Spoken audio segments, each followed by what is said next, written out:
Today is Sunday, the 6th of July, 2025. We've made some real progress working on the 6 horsepower International Model M engine. I started disassembling some of the parts on the block. I took the magneto off, and this gear is in terrible condition. I don't see how it would even run with the gears all chipped up like this. It appears to be some sort of a pot metal type material. I've seen this before on Atlas lathes. They call it Zamac.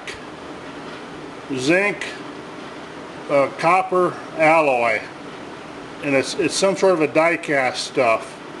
And over time, it just kind of crumbles and deteriorates. So I'll have to address that later. I'm not sure what I'm going to do yet. You can buy new gears for these, but they're kind of pricey. I may attempt to make a new gear. I've got all the equipment to do it, but I've never cut any gears, so we'll save that for later. The fuel pump had an old farmer repair on it, but it wasn't too broken up. So I believe this is a replacement fuel pump because this is made out of aluminum. The original ones were this same pot metal material, Zamac or whatever you want to call it. But I was able to weld this with some aluminum rod. It seems to be pretty sturdy. There was very little wear in the plunger or the body of the fuel pump. So I put new packing in it, cleaned it all up, check balls are fine. We'll see what happens. I think this repair will be just fine. There's not a lot of pressure on that.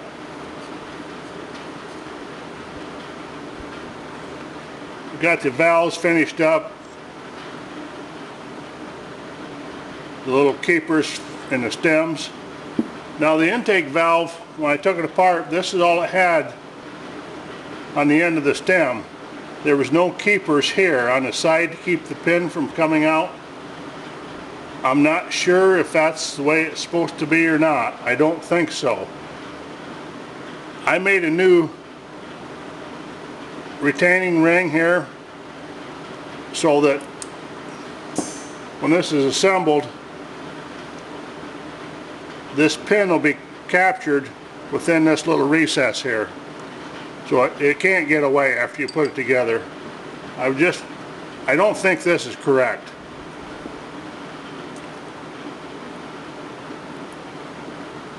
I've got the igniter cleaned up, lubricated, all the springs put back on. It turned out pretty good. It seems to work okay. Everything's insulated. This point here is insulated from the body, so the mica is good. There's no shorts there. Somebody has replaced the point on the movable side. It appears to be an okay repair.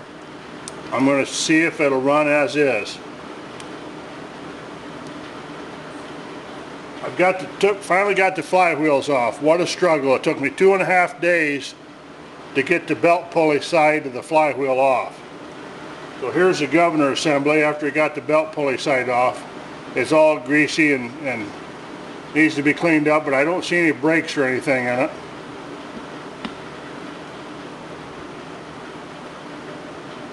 The left-hand side of the engine, of course the gib was broken off the key, but this one came out fairly easy. What I did was just drill a hole through here,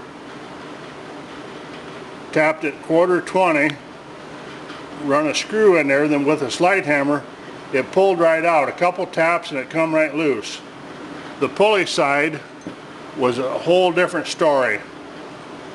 The gib was still on there, but I tried using a gib puller, and of course it broke the gib off. Then I started using this procedure, center drill it, thread it. But what happened, this end wasn't square here, so my drill drifted off center. You could see the way my drill is here. I tried to drill through it, but it drifted off center. I was actually scuffed the crankshaft a little bit with a drill bit. Well, I tried using different size bolts to pull this out with a slide hammer.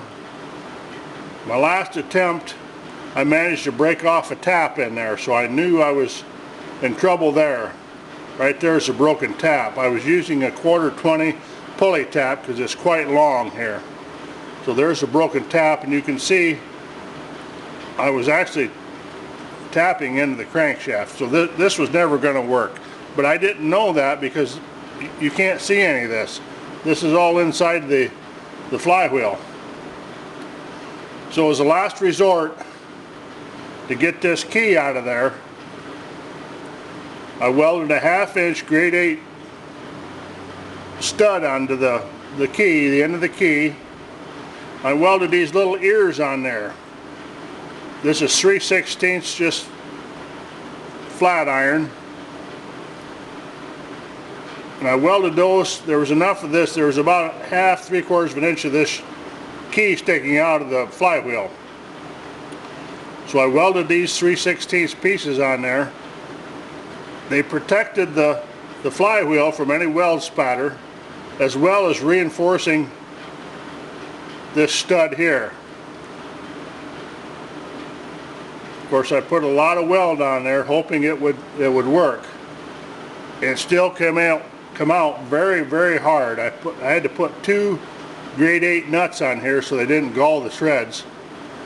And I had this fixed up with a flat piece on here against the end of the crankshaft, and then a spacer on here, so I was trying to pull as straight as possible, and it finally came out.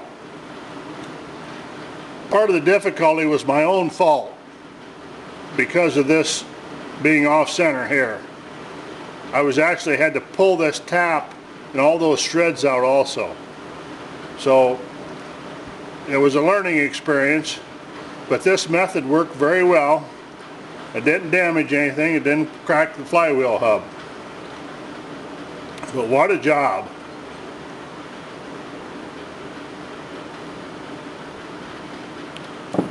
So after that, I started removing the flywheels. I'm going to move the camera now. It's going to be a little shaky.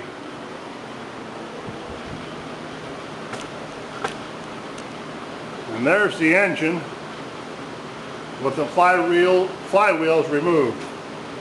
They're quite heavy. I started taking them off just by hand, and I thought, well, I don't want those to get away from me.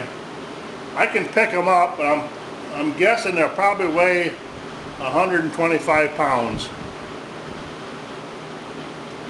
But after I got the keys out, the flywheel slid off very easily. No trouble there.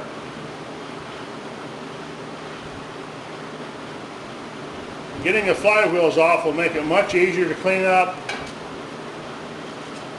and work on the other parts of this engine. So we really made some progress this weekend.